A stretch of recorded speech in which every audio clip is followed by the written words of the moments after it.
U restaurace Oáza v Karviné Fryštátě jste mohli v sobotu 27. června od 15 hodin zhlédnout Mandolin Party anebo Bluegrassový festival 2009. Akce se uskutečnila za podpory z Fondu kultury statutárního města Karviná. V době našeho natáčení vystoupily 3 různé kapely. Jako první nám zahrála skupina Goodwill.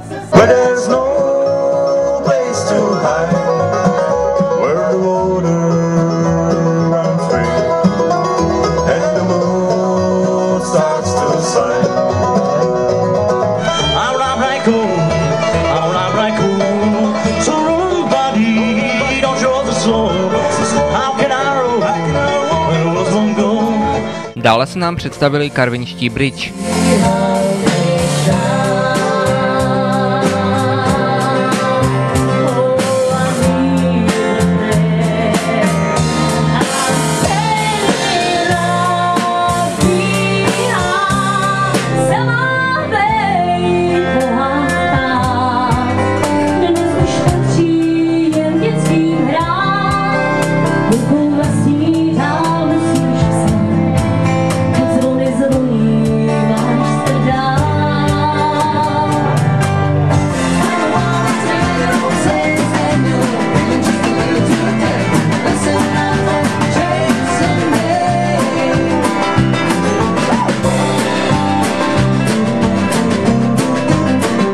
A na závěr našeho natáčení vystoupili těšínští vrtáci.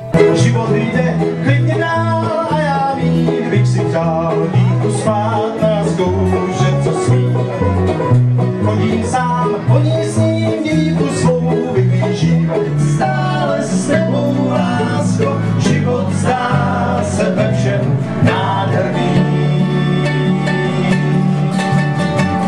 Ráno pryč je ten sen. Celý program byl až do půlnoci a lidé přišli a skvěle se bavili i přes velkou nepřízeň počasí.